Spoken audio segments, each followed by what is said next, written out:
जो ये सियासतदान कर रहे हैं ना, यकीन करें ये सिर्फ आवाम को धोखे में रख रहे हैं। लेकिन ये जिस तरीके की ये महंगाई हो रही है, मुझे नहीं लगता कि ये कंट्रोल कर पाएंगे। लिहाजा आटे की बात की जाए, जो पूरे पाकिस्तान के अंदर बहरान है, खास करके हमारे जो सिंध के अंदर जो महंगाई का बहरान और हमारे यूटिलिटी स्टोर है ना, यकीन करें वहाँ से भी आटा गायब हुआ पड़ा है। ये नहीं कमा लेते हैं आजकल? मैं अभी तकरीबन कमा लेता हूँ 24-25 हज़ार रुपये। अच्छा, जिनमें से यानी कि खाना पीना भी अपना ही होता है। सही। जी तो जी, वो मैनेज हो जाता है? बस मैनेज क्या, जिस हिसाब से महंगाई है, वैसे तो बेशक मैं पीछे सिंध से हूँ, ज़िला कश्मीर गुड्डू बराज से हूँ।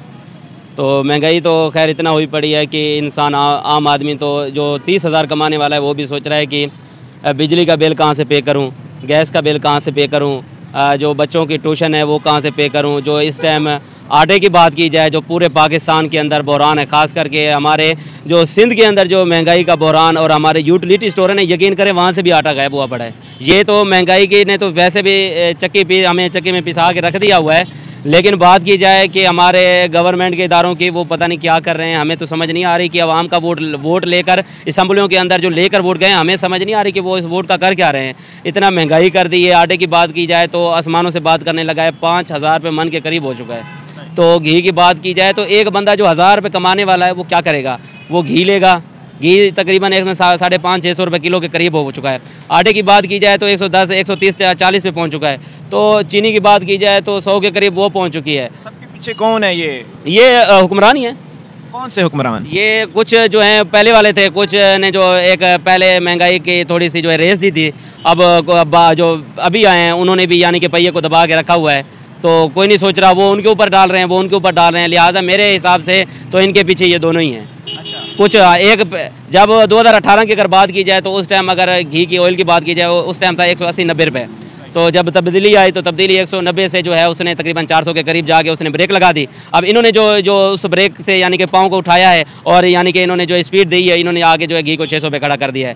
तो पेट्रोल की बात की जाए तो वो भी इस तरीके से यानी कि बढ़ा हुआ है। आटे की बात की जाए तो आटा यानी कि समझ से काम बात हो चुका है। जो ये सियासतदान कर रहे हैं ना, यकीन करें ये सिर्फ आवाम को धोखे में रख रहे हैं। लेकिन ये जिस तरीके की ये महंगाई हो रही है, मुझे नहीं लगता कि ये कंट्रोल कर पाएंगे। लिहाजा ये जितना भी हुक्मरान है इस टाइम ये जो है सारा कुछ ये कर रहे हैं। अगला इलेक्शन आने वाला है तो फिर इमरान खान, नवाज शरीफ या फिर जरदारी, किसको वोट देना चाहेंगे? देखिए, वोट तो मैं कहता हूँ एक ईमान का हिस्सा है। चाहे जितना भी मेरे आवाज़ से आपके चैनल को देखने वाले, मैं इतना ही कहूँगा कि वोट जो है वो एक ईमान का हिस्सा है। आप अपना ईमान उस बंदे को दें जो आपके ईमान के साथ खिलवाड़ ना करे, आपके वोट का मजाक ना उड़ाए।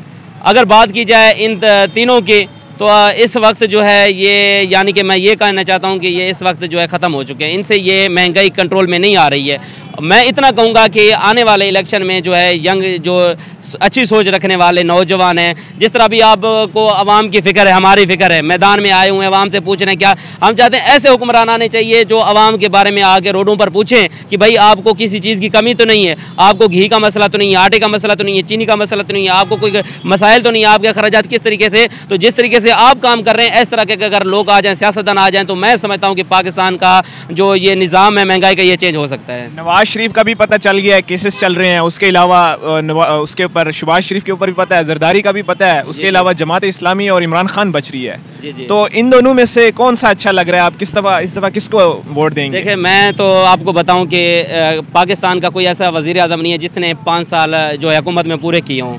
अगर कोई ये कहे कि मुझे 3 साल दिए गए, मुझे 4 साल दिए गए, बात ये है कि मैं तो ये कहूँगा कि इस वक्त जो है अगर आपने पाकिस्तान का मुस्तकबिल, अगर महंगाई को ख़त्म करना है तो कोशिश करें कि नई जमात को आगे आने दें, नई जमात को आने दें। तो इमरान खान बचता है? इमरान खान भी देखें, आप आए हुकूमत में आए, उनसे भी यानी कि जो है ना महंगाई की आप बात करें तो ज़ाहिर सी बात है उनसे भी कंट्रोल नहीं हो सका है। और उनके जो नीचे वाले सिस्टम की बात की जाए, हाँ वो ये कहते हैं कि मैं चेंजिंग लाना चाहता हूँ, लेकिन उनके आप अपने खुद देखें कि उनके कुछ ऐसे जो MPs हैं, MNAs हैं, वो भी यानी कि नीचे से गेमें कर रहे हैं, कभी किधर जा रहे हैं, कभी किधर जा रहे हैं। तो जब तक आपके पास आपके यानी कि जो आपके साथ खड़े हों, दम में दम और हाथ में हाथ देने वाले, जब तक आपकी यानी कि आपकी 11 जब तक मजबूत नहीं हो सकती, आप किसी भी ग्राउंड में जो है ना वो हक फतह नहीं कर सकते हैं।